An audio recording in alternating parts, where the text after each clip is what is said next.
Is this supposed to be funny? He asked, voice cracking. I gave him one nod, then left. You made your call.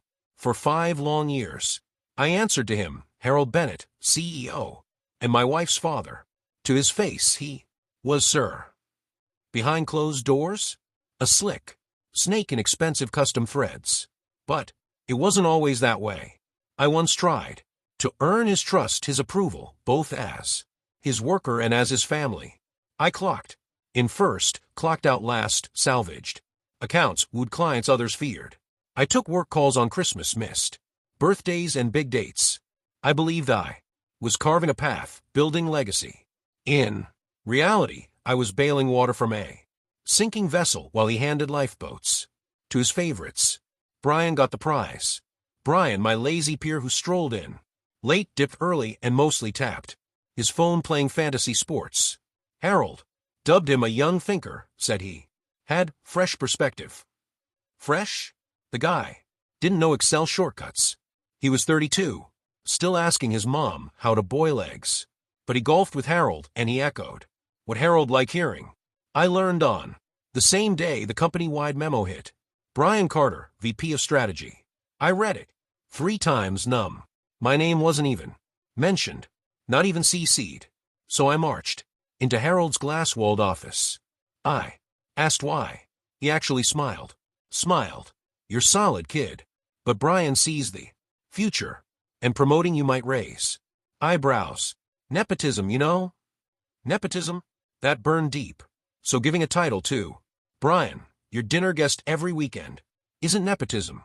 But rewarding me, your son-in-law, is. Got it. That evening, I didn't say a word to my wife.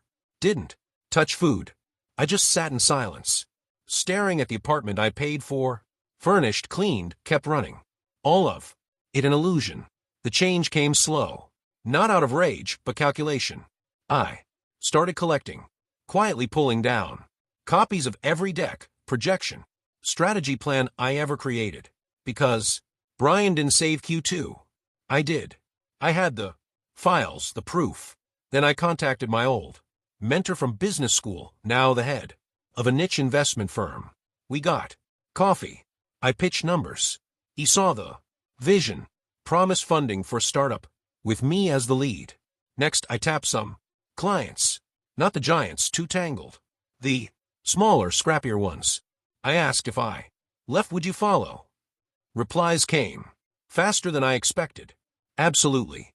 We only stuck around for you. That's all it took. Harold's kingdom had begun to crack.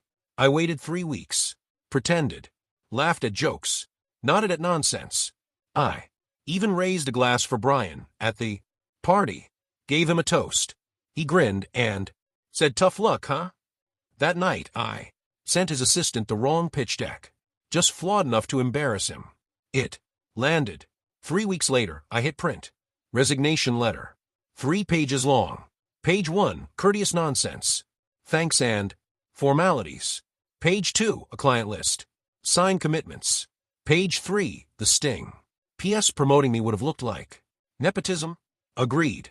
That's why I'm taking my strategies, my clients, and the revenue I built without your help to launch my own firm. When he hit that line, I saw it.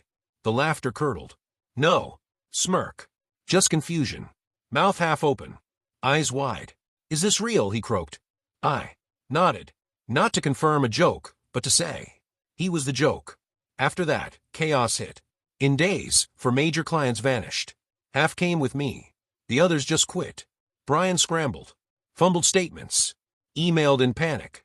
One client framed his email. He'd misspelled their name twice. My wife asked why I quit so abruptly. At first, I just said, your dad made a decision. So did I. But once word got out about my new company and who backed it, she understood. She hasn't spoken to him since. As for Brian, last I heard, he's on leave. Exhaustion, apparently. Harold tried reaching out. Once. Just once. Left a voicemail. Son, be smart. Don't burn bridges. I didn't burn them. I took them back. Now I walk into my office. No boss. No shadow. Just wide Windows, a clean desk, and a future eye. Crafted with the same hands that built his. Harold's still at Bennett and Company. But it's not thriving. It's barely staying. Afloat, bleeding from the wound, I left. He made his call. Chose the wrong man.